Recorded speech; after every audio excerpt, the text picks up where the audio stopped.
Good afternoon and happy Friday Eve. I hope each of you and our teammates across the enterprise had a wonderful holiday. Before I turn the floor over to Secretary McDonough, allow me to give the ground rules. To press in attendance, once I open the Q&A period, please raise your hand and wait for me to recognize you. Once called upon, please step to the microphone. To those joining virtually, please remember to remain on mute for the duration of the press conference. During the Q&A, please use the raise your hand function and a member of the team will recognize you. Once called upon, please unmute and turn on your camera to ask your question.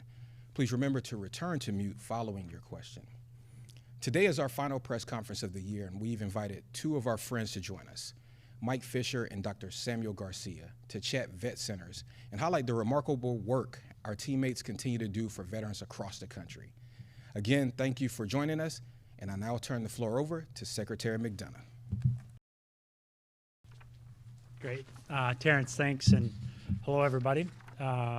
Thanks very much for today, which will be for our last press conference of the year. Let me just start with a quick announcement on something that's obviously very important, which is that we're tracking a national system outage at a contractor that supports emergency response needs across the country, including the 988 hotline and the disaster distress helpline. This directly impacts veterans who are trying to reach the veteran crisis line by calling 988 and then press 1. So we're monitoring this very closely, and the federal government is reaching out to get this fixed immediately. During this outage, veterans can still reach the veteran crisis line by dialing 877-267-6030. That's 877-267-6030, and calling 1-800, or by calling 1-800-MyVA411 and then pressing 7. 1-800-MyVA411, then pressing 7. Veterans can also text the crisis line at 838-255, 838-255, or chat at veteranscrisisline.net/chat. Now, I'll be brief on a couple of other issues before I turn the floor over to our vet center leaders, who will tell you about one of the most important services VA offers veterans and their families. But first, let me wish each of you a revitalizing and peaceful holidays ahead. We appreciate all you've done this year to tell veterans stories. Thank you for holding all of us accountable to all of our veterans. I also want to thank our VA team who have worked incredibly hard throughout this year to deliver for vets, their families, their caregivers, and their survivors. They processed 1.7 million veteran claims in fiscal year 2022, shattering the previous year's record by 12%. They've provided almost 94% of veterans with access to a lasting resting place within 75 miles of their home, a tribute to their service. They've delivered more care to more vets over the last 2 years than any other 2-year period in our nation's history. They've permanently housed 34,373 vets so far this year, keeping us on pace to meet our goal of permanently housing 38,000 vets by year's end. So they might be home for the holidays. And today we announced the January launch of VA Life, a new program that will provide guaranteed acceptance, whole life insurance for all veterans aged 80 and under, with service-connected disability ratings from 0 to 100%. Now, looking ahead, December 10 to 17 will be PACT Act Week of Action, when more than 90 VA facilities across the country will host veterans, veteran families and survivors, VA leaders, members of Congress, local elected officials, veteran service organizations, state directors of Veterans Affairs, and more, all coming together around one goal: informing veterans, their families, caregivers, and survivors about the PACT Act, and encouraging them to apply for health care and benefits they have earned. So thank you in advance to our VA team members for all the great work on that. And thank you to all VA employees for the great work over the last year. Now, as I've told you all before, the way VA folks accomplish all of this is by staying laser focused on veterans, keeping veterans at the center of everything we do. And as I've also told you before, whenever I travel this country again and again, I see that behind so many good things, you see veterans doing the hard thing, doing the right thing, strengthening the fabric of our communities. Veterans like Major Richard Fierro and Petty Officer Thomas James in Colorado Springs.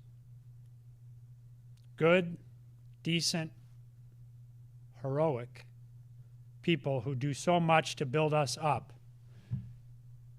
and to protect and to bring joy to their communities. With that, let me turn things over to our Chief Readjustment Counseling Officer, Mike Fisher, and to Dr. Samuel Garcia, Director of the San Antonio Vet Center, to talk about our vet centers and all they can do for veterans. Mike, the floor is yours, and then we'll... In U.S. territory, vet centers offer vital, confidential counseling, community engagement, and referral services. We have 300 vet centers, numerous satellite locations, more than 80 mobile vet centers, and a 24/7 vet center call center. Eligible veterans, service members, including members of the National Guard and Reserve components and their families, can seek this confidential support in a non-medical setting at no cost and for their lifetime. Last fiscal year, nearly 287,000 veterans and service members and their families sought services at one of our locations, resulting in nearly 1.4 million counseling sessions. In fact, our recent customer service feedback data shows 93% of our clients trust in our vet center teams to help improve their overall quality of life. That is a testament to the dedication and advocacy of our staff. Our mobile vet centers and teams also support VA in its important mission of providing services in response to national emergencies, disaster, and tragic events in the communities we are in. For example, we recently had teams on the ground in Colorado Springs following the Club Q shooting and at the southern border with U.S. Customs and Border Protection. Our goal is to ensure vet centers are a household name among those in our veteran and service member communities and to reduce barriers to care. That includes providing services to those with problematic discharges. As a part of our effort to increase awareness and direct access to services, we recently partnered with the United States Marine Corps through a formal agreement to open pathways to active duty and reserve Marines to vet centers. In 2019, a similar commitment was signed with the National Guard Bureau, allowing vet centers to assist its members. And since the implementation of that partnership, vet centers have maintained a steady increase of new National Guard clients who use vet center services. We also announced last week we will establish a scholarship program that leads to vet center employment and assists individuals pursuing advanced degrees in psychology, social work, marriage and family therapy, or mental health counseling. This program will launch in the fall of 2023, providing individual scholarships that cover up to 2 years of their studies. Upon completion of those degrees, these mental health professionals will then serve full-time for a period of at least 6 years at one of our vet centers across the country, specifically in underserved areas that need additional mental health professionals and in rural communities. I'd actually like now to introduce our San Antonio Northeast Vet Center Director, Dr. Sam Garcia. We also welcome everyone to visit our website, vetcenter.va.gov, to get more information about vet centers. Thank you. Thank you, Mike. At Vet, like the San Antonio Northeast Vet Center, where I am privileged to serve as a director, we provide individual, group, couples, and family counseling and are available to talk through concerns such as transitioning after a deployment and coping with symptoms commonly associated with PTSD. We brainstorm solutions, discuss what resources are available, and create effective and practical plans for their personal growth. We can also help connect with the communities we are in by working with local partners and using our resources to advocate for our clients' needs. Ultimately, this allows us to create a greater support system for those that we serve. Like Mike and I, many of our Vet Center team members are veterans and are aggressive in our outreach approach and can often be found in the community, making face-to-face connections, providing on-site counseling and referral services. We often utilize one of our mobile vet centers to help create the same comfortable and safe environment for those that we meet. In fact, I was honored and humbled to recently support our organization's partnership with the U.S. Customs and Border Protection at Eagle Pass, Texas border crossing. And on September 12th, we began a partnership to support Border Patrol agents, many of whom are veterans who were experiencing increased stressors related to trauma, situations on the job, or while deployed. We were also near a National Guard unit and were able to provide outreach to their members. We conducted 158 outreach briefings at daily shift changes, building awareness and trust, and our teams resulted in 43 counseling sessions to 33 patrol agents. Of those 33 agents, 25 met our Vet Center eligibility criteria. From this partnership, our Laredo, Texas Vet Center will plan to establish a satellite location at that site for continued support to be eligible for eligible individuals. These types of deployments partnerships demonstrate how vet centers go above and beyond and advocate for those they serve in times of need. I have served as a counselor and now as the Vet Center director for the past 5 years and have seen the true impact our services have on individuals, helping to build trust, a support system around them, and enhance their well-being. If I may, let me share one of those instances. For example, about 6 months ago, an Army combat veteran approached our outreach specialist at an event in the community and began to converse with our outreach specialist. From there, our outreach specialist determined a need for more individualized support and set up a one-to-one meeting at our vet center. During that meeting, the veteran center began to share his story and began to cry. He was experiencing financial hardship, but due to guilt and shame from losing friends in Afghanistan, could not bring himself to file for benefits with the VA. Our outreach specialist walked him to my office for counseling support. Our therapeutic relationship then began. Since then, he has continued to attend individual, family counseling, and was very active in psychoeducation group therapy. Today, the veteran is without the same financial hardship, is attending college, and has restored his family. This is the power a vet center can have, and we strive to do the same for every veteran and service member we meet. Thank you.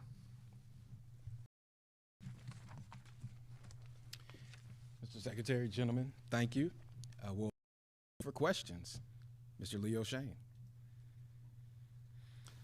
Yeah, thank you for doing this. Mr. Secretary, I wanted to ask about that 988 outage, if you have any other information about when that might be up, and just what your concern level is about the fact that this can go down in this way. A good question. And so I wanted to get you the information that we had because it's we consider it such an important service to our veterans, and wanted to make sure that you had an opportunity to share with our vets that obviously vets who need access can still contact us by dialing 877-267-6030 or by calling 1-800-MY-VA-411 and pressing 7. So I wanted to make sure that we could get that information to you. We really don't have additional information on that yet, Leo, but I did want to make sure that you were aware of it and that we could get the information to our veterans about how they could still get in touch with us. And it's clearly not anything on your end that you have control over. That is correct. Okay. Wanted to do one follow-up, if I could, about the PACT Act. You're going to start processing those claims next month. When should veterans start to expect to see those decisions? What's the timeline that you're looking at so that, I know a lot of folks have filed already. I don't know if you have the current number, but should they, is it a matter of weeks? Is it a matter of months? Should they be expecting to see those cases go the full 120 days come close to becoming backlogged? Yeah, it's good. I think it's a good question.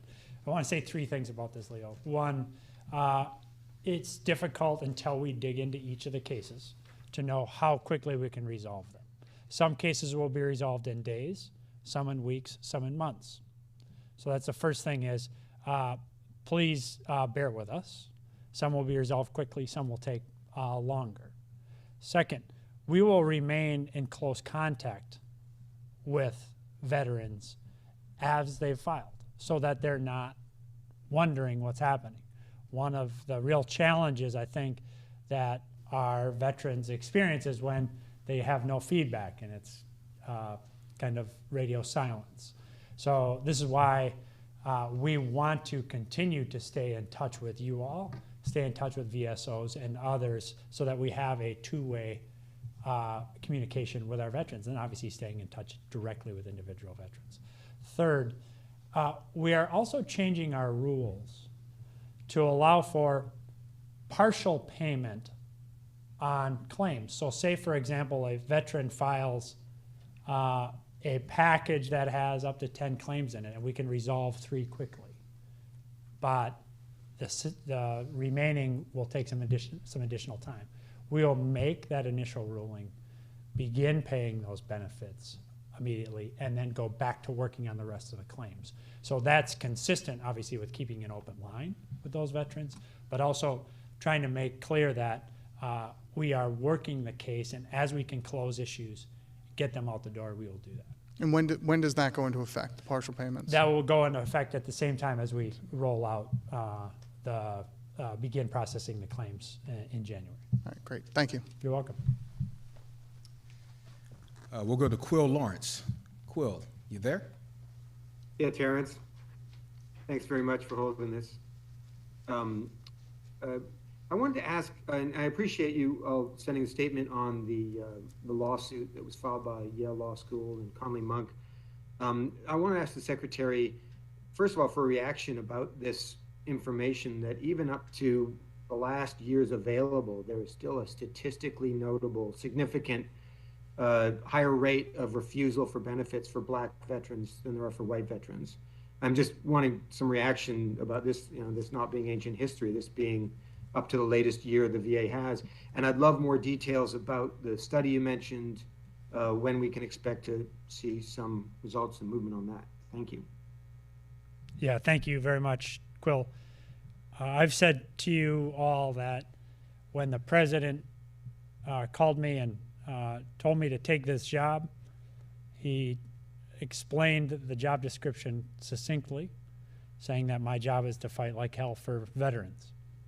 He didn't say to fight like hell for some veterans, to fight like hell for straight veterans or gay veterans or white or Black veterans. He said fight like hell for veterans. So the kind of data that we've been looking into is unacceptable to me. And it's unacceptable to the president. So that's my reaction to it. And the study, anything, any timeline on that? Yeah, thanks very much. We're actively looking at a number of things.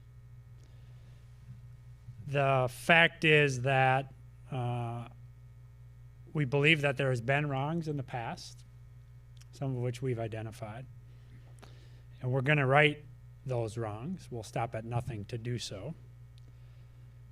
The study you refer to is a study that we currently have underway on racial disparities in benefit claims decisions.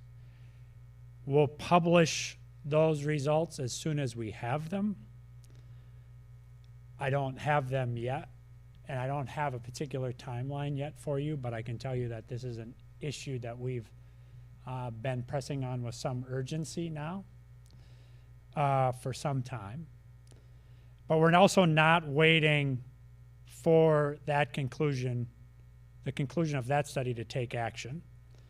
Our Center for Minority Vets has begun to participate in veteran experience action centers across the country, including with black veterans one-on-one, giving them personalized assistance to help them through the claims process from start to finish.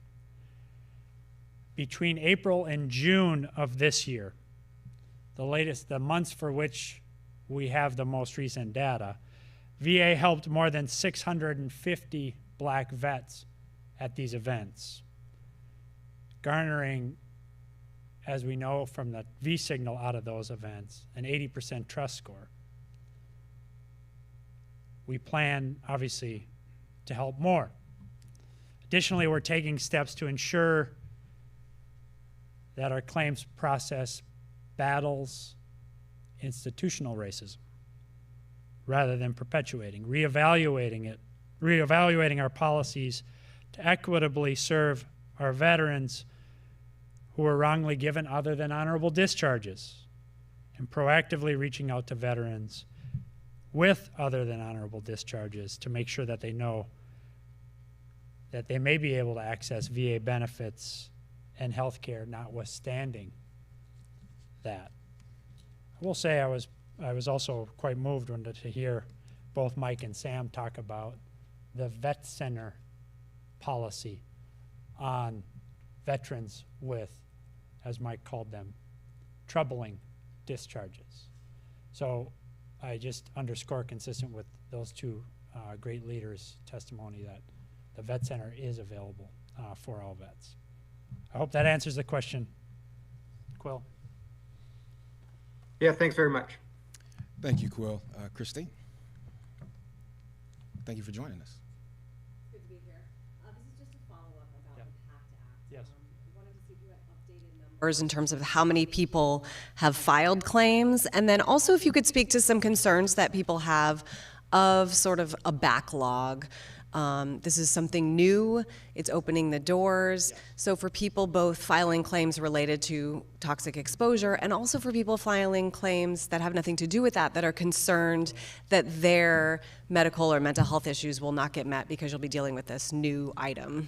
Yeah, I think it's a great question. So thanks so much, and thanks for coming in.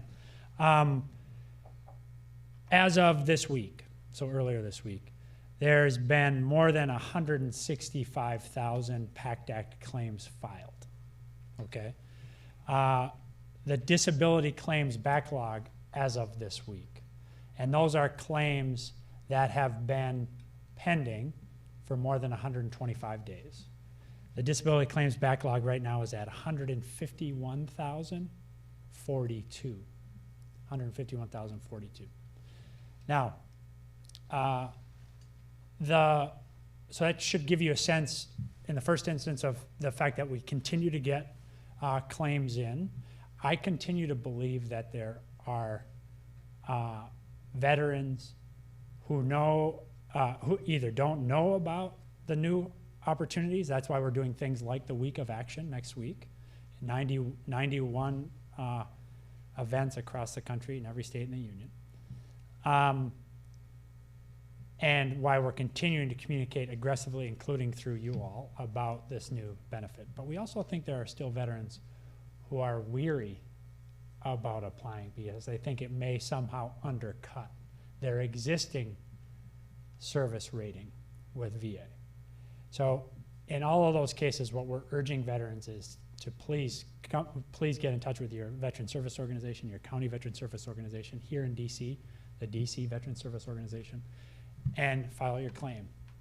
And we will work with you to get that done. So second, does that mean there'll be a backlog? It does mean, we hope, that there will be more veterans coming into us for claims. We do assess, this is assessment, it's not science, but we think it's based on good, we've been really running these numbers hard. We do think that the backlog will increase over the course of next year. We think it will probably peak in the mid to mid-late summer, meaning August, September, October. And we think it will be higher than the number we see today, right? So I don't have a specific number, but I think we'll be looking at a backlog. But Our commitment is to make sure that we have the staff in a position to work through those claims aggressively, to resolve those claims in a quality way, and to get to payment of those benefits rapidly and transparently. The fact that we've hired 2,000 personnel in VBA over the course of the last year, specifically on the claims process and all that goes into supporting the claims process, means we're in a better position to do that. And we'll be adding people throughout the course of this year. So that's my second point. My third point is, remember too, that the benefits is just the start of the relationship of the veteran with VA, meaning so many of those veterans will qualify for care or increased access to care. So we're also aggressively focused on hiring clinicians, doctors, nurses, specialists, mental health care professionals across the VA system, so that as those veterans get their service disability rating, qualify for care, they can also get into care in a timely way and won't be left waiting in a line.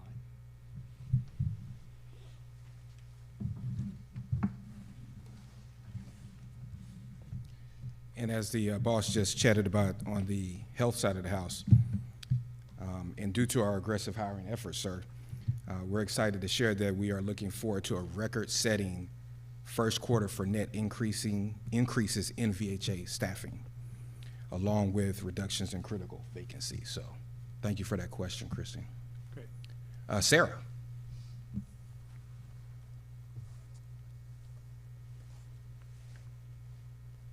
You there, Sarah? She might be using Quill's. I say it respectfully. We'll circle back to Sarah. We'll go to Patricia. That was a good afternoon, one. Patricia. Well done.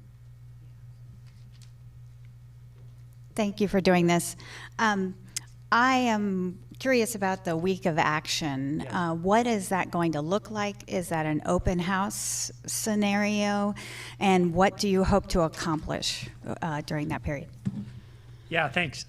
It's a great question. I'm really glad you asked. We're talking at the moment about 90 events. Each event is going to be different. Some of those events will be functionally open houses. Some of those will be events where veterans can get toxic screening. Some of those events will be claims clinics, where we will talk a veteran through the filing process. So what we are doing, period. What do we hope to accomplish? We want to raise the awareness of veterans about the fact that there are these expanded access to benefits and care available to them.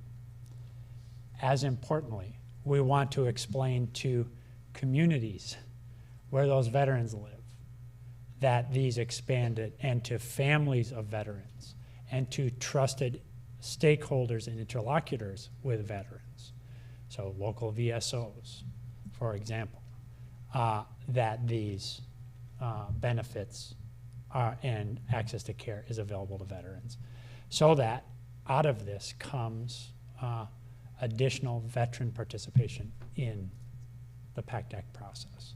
So general awareness raising, trust building, and then provision of information to not just directly to veterans, but to sources that veterans trust, especially in their local communities, which is why we think it's so important that these will be led in each instance by VA personnel on the ground. This is it's not like a bunch of bureaucrats. It's not like me, chief bureaucrat from Washington, D.C., turning up, what was the old President Reagan joke? I'm from Washington, how can I help? This is actually meant to be and is local provider VA-driven information sessions. I'd like to actually ask you also about the backlog. We always talk about it being 125 days or more, the real backlog. Yes. I hear a lot from veterans who are like, I've waited years, or I'm waiting years, and it's been silence. Is there a method for them to pursue, like, get some more information on where their claim is in the process, instead of just emailing me. Yeah. Well, have them email me. Okay. Dennis.mcdonough@va.gov, which, I get. I think I've told you about my practice. I get many communications every week on things like this. Veterans frustrated with a ruling, frustrated with the slowness and not getting a ruling, frustrated with access to care. And I take a sampling of those, regularly to dig into those to make sure I understand what's happening. But each of those gets worked and gets addressed, and we get back to veterans. And so it's complicated, right? Because we have to be in touch with a lot of people. And it's difficult, but at the end of the day, if we stay focused on this in the way we are designing it, which is with the veteran at the center, and following the veteran, making sure that we have built a system that fits into the veteran's life and we can follow the veteran through that process, that communication should be enhanced, rather than what has been the case too often in the past, which is we build it and demand that the veteran fit her life into us, rather than we fitting our programming into her life. Because at the end of the day, she's who we work for. So I hope that this veteran-centered design and this mapping that we're doing to make sure that we follow the veteran through this process will lead to increased communication. And as we get more effective tools and as we get more personnel on the job, more rapid resolution and high quality resolution of the claims. Thank you, sir. Thank you. And Patricia, when it comes to week of action, once we have the schedule and everything sorted out, we'll ensure that the team has that. As a matter of fact, I would encourage you or any of you in this local area to join us coming soon at the National Harbor. I'll provide those details to you, but we're having an event at the National Harbor. So, Orion.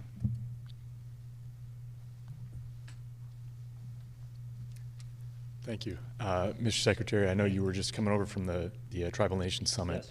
and I just want to ask you, related to that, I understand that VA has been working on a regulation that would eliminate copays for Native American veterans. You've said before that that's on track to be finalized by the end of the year. Is that still the case? Thank you, Orion, very much. It's good to see you. I should have said that to everybody. It's good to see everybody except Leo.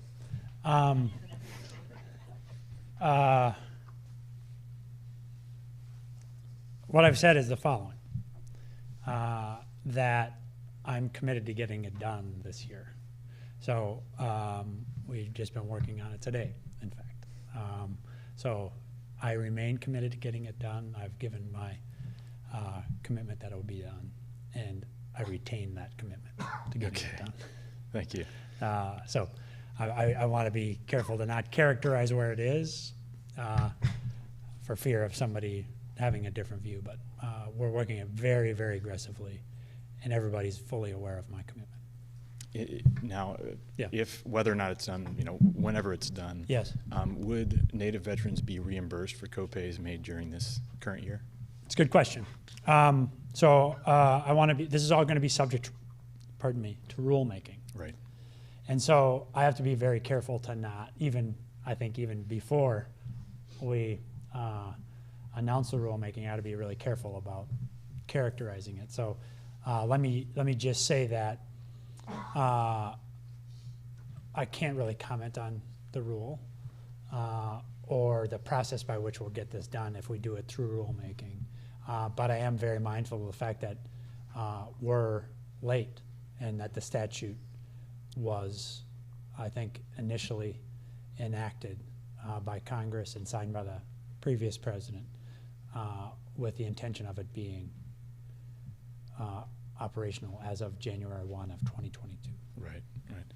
And then I'm going to ask my usual Sure. EHR question. Yes. Sort of a general update. The staff in Spokane was given the results of a morale survey that was done back in September. Basically, a 1 year later follow-up Okay. on the survey that I know we talked about last year. Yes. The results were a little bit better than the year prior, but we still see about 60% of staff saying the Oracle Cerner EHR has made them question whether they want to keep working there. More than 71% saying it's worsened burnout, and more than 81% saying that there has been either no or minimal improvement to the system since they started using it. Yeah. Just want to get your reaction to that. My reaction is that we have the best workforce in the federal government. You saw 2 of them today. I want that awesome workforce to stay working with us.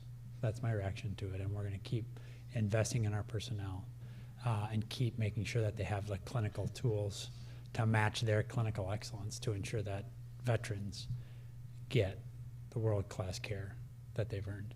And following up quickly on that, I understand staff in Puget Sound have been told that they shouldn't expect to go live with the new system until August of 2024. So they've got a good amount of time before that happens. I don't know if you can confirm that. I can't. I'm not. You may know I was recently at the facility in Puget Sound. Mm-hmm. It's a great facility, a great team. They even came in to meet with me on a Saturday morning, which I appreciated. But I can't. That number is news to me. So okay, that's fine. Setting that aside for a moment, we understand that in any case, the system is not going to Puget Sound and some of these other sites for a while. There's been a delay. In the meantime, the staff in Spokane and Columbus and other sites that have gone live already are still working with the program, still having some of these problems as that survey reflects. Right. Could you just say, I know this is an ongoing thing you're following, but in the interest of retaining that staff, what is VA doing to maybe mitigate the impacts of that system? Well, let me answer the question slightly different. What is VA doing to ensure that we keep the best workforce in the federal government? There you go. Well, what we're doing is, that's why you're the secretary, we're investing in our workforce. You just heard Terrence talk about one of the things that we hear in terms of burnout, which you mentioned, low morale, is an issue about administrative burden in care, or the fact that too many of our clinicians feel like they're not practicing where they ought to, meaning at the top of their license, because they're operating in tight, resource-constrained areas where we don't have, we have too many vacancies, which is why we are now rolling out with our awards this year, which the PACT Act gave us additional authorities on. So that's another thing we're doing. We held nearly 200 onboarding surge events across the country just last week, in which every VA medical center brought in job candidates en masse to get them through all of our onboarding requirements in one day. They are part of a broad effort to hire faster, more competitively, so that we have a full suite of workforce, so everybody's practicing at the top of their license. And it was a big success. We had nearly 13,000 people complete onboarding activities with us, 13,000. That's about double the turnout we had been expecting. We're also aggressively hiring, of course. We've hired a record 48,500 new clinical administrative staff in FY 2022, which was an increase of more than 5,000 staff in FY 21. So that's what we're doing. We're making sure that our staff have the tools they need. The EHR is one of those. We're going to keep working that. But we're also making sure that our staff have a full suite of teammates to work with, so everybody's working at the top of their license. Last thing I'd say is that we have the best mission in the federal government, the best mission in healthcare. So our people are not getting on the phone with bean counters at the health insurance company about what they can provide to care for their veterans. They're using their clinical judgment to do that. As more and more people become aware of that and how we operate, I like our chances to make sure that we have continued excellence in our workforce. All Thanks as always. Sarah, are you back with us? Actually, Sarah is having some technical difficulties, so she sent me her question. Okay. Or she has two. So she wants to know, as VA gears up to process PACT Act claims next month, she'd like to learn more about VA's new toxic exposure screening tool.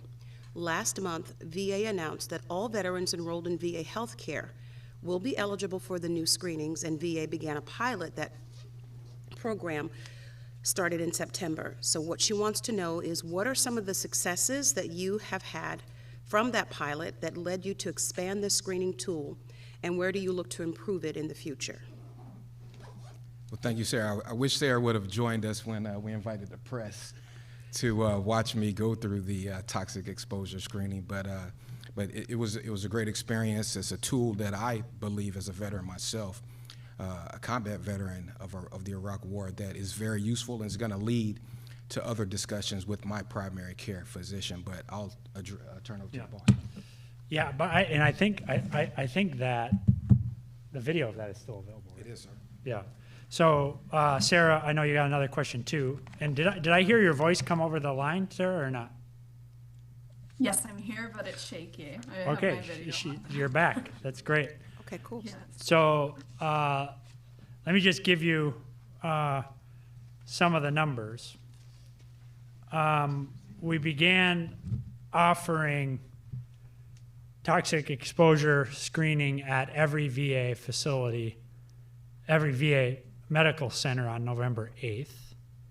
So the pilot that you asked about, which we ran earlier in the summer, we'll get you the data from that.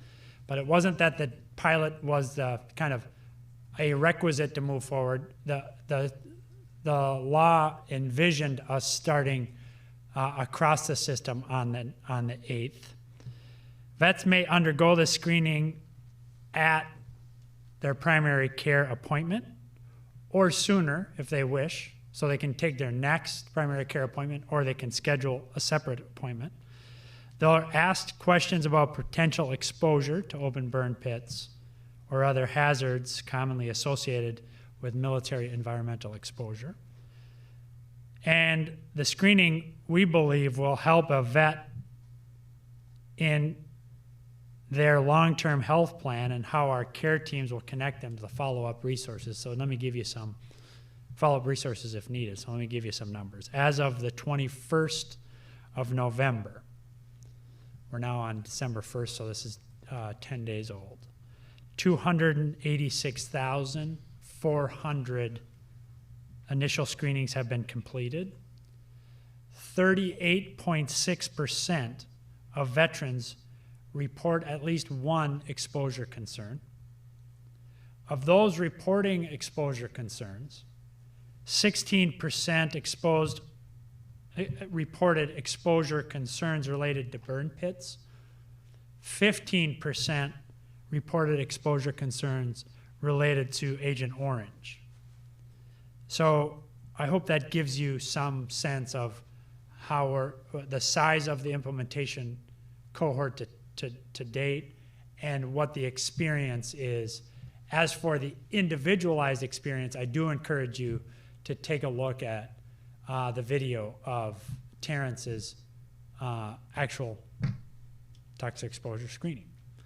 And let me just say, if anybody watching or anybody reading your reporting or a loved one served during the Vietnam era, the Gulf War, or in the 9/11 conflicts, post 9/11 conflicts, you may very well be eligible for additional care or benefits.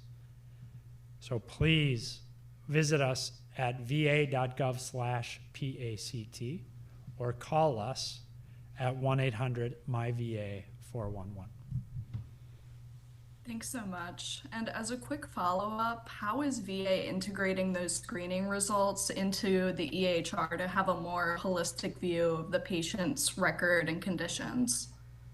Yeah, let us take that one. So when you follow with Terrence on his video, I don't, we can get you the answer to that question, sir. I don't have that granularity at my fingertips. Great, thanks so much. Thank you, Sarah. Jory. Good afternoon. Good afternoon. Thanks again for doing this.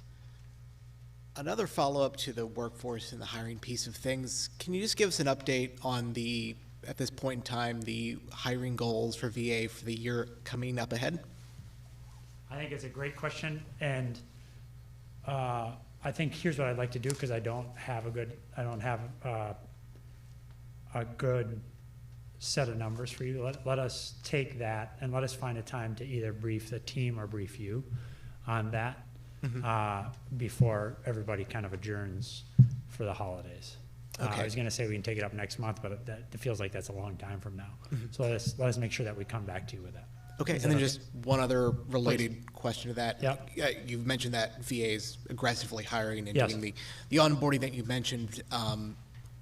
Where things currently stand, are there, what are the most critical, hiring needs for the VA going forward in terms of positions? Yeah, well, that's going to differ by facility. And one of the strengths of how both the national surge event went last week and the planning that Dr. Elnahal is doing for the year ahead is we're making sure that we take our nationalized assessments for anticipated vets getting access to care through the PACT Act and localizing that so individual facilities can begin to build the workforces that they will need to make sure that they can care for the conditions that we assess to be most likely in those facilities. So that will be an individualized assessment, but it's quite clear from my travels and from Dr. Elnahal's work and from Jessica Bonjourney's work, you heard him last month here, that among the things that we need are nurses of all characterizations, primary care docs, mental health care professionals. One of the reasons that we are so excited about the scholarship program at the vet centers is because nationally, the country faces a shortage of healthcare professionals. So rather than continuing to trade among Peter and Paul here in the healthcare system, we just need to grow the bench, especially of mental health care providers. None of those will surprise you, but let me tell you two things that may surprise you. Lab techs and expertises like phlebotomists are in extraordinary demand in the healthcare system generally and in VA specifically. And then radiology techs are also a particular requirement in VA facilities across the country. And so docs, nurses, mental health care professionals, nurses of all stripes, and obviously primary care docs in particular, but specialists as well. Nurses of all characterizations, mental health care professionals, but then I would just highlight lab techs and radiology techs. One final one, if I may. It'll be a quick one. You mentioned the award authority that's going out, and of course, under the RAISE Act and PACT Act, you guys have a lot more latitude to work with there. Yes. Can you shed a little bit more light on which awards, which pay and bonus authorities are rolling forward currently at this point? I think probably now is maybe a little bit too early.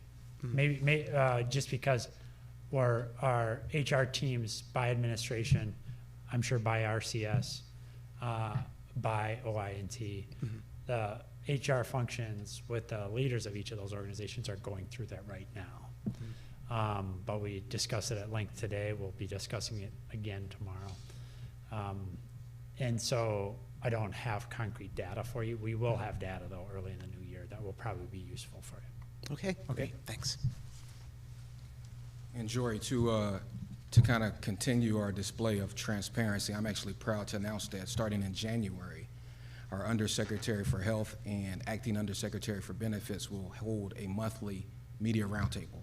And during those sessions, they will be able to provide those updates routinely when it comes to those numbers of hiring and things that we're doing to get up to speed to ensure that we have everything we need to produce, the best world-class care for our veterans and access to timely benefits.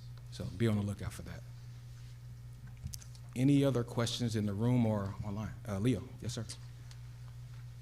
Yeah, I actually wanted to follow up on that scholarship issue and the vet centers, if I could. The scholarships that you talked about, there's only 5 or 6 a year, I believe, so it's a pretty small sample. Even if it's something that's that produces some folks, it's not gonna really make a dent in the workforce. So can you just talk a little bit about, as more veterans use these services and as you're pushing out there, how are you making sure that you've got the personnel you need and the staffing you need to react to those needs? Absolutely. Thank you for that question. And I think that that's about annual reviews of really what our staffing needs are. We have staffing tools, staffing models. We're working with some really smart people to be able to project out what we believe the local needs might be for services, as well as having an outreach force that is going out and creating those face-to-face connections. Now, along the scholarship, while this is the first year, as we get applications and start looking at this is how many people might be interested in it, there might be some room to grow as we move forward. But if a veteran comes today, or if a veteran calls up, should they feel confident that there's going to be the folks there that can react to whatever their needs are? They should feel confident in that. And it's not just about face-to-face services, it's also being able to provide that veteran or that service member options. Maybe that's virtual services. Maybe that's services during non-traditional hours, like evenings, early in the morning, or on weekends as well. All right, great. Thank you. Thank you. And Leo, one of the things I encourage you, if you are interested, is we can set up a visit to one of our amazing vet centers, and you can meet with the team there to talk about some of the great things that they do for our veterans. All right, So. check my schedule. I'll get back to you. Appreciate you. Patricia.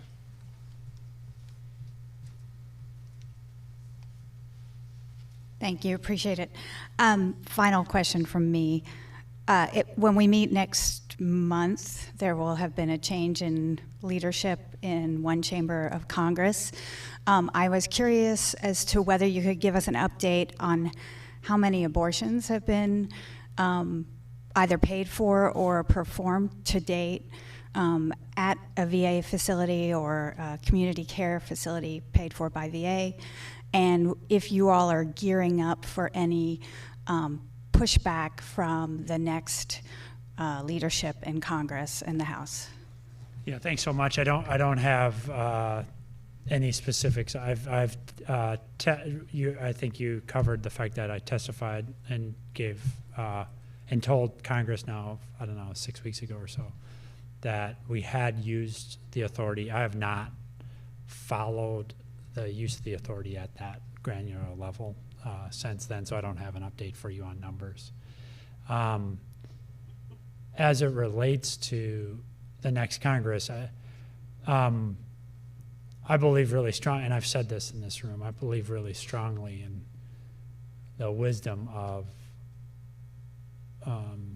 the tension that the founders put into the balance between Articles 1 and 2 in the Constitution.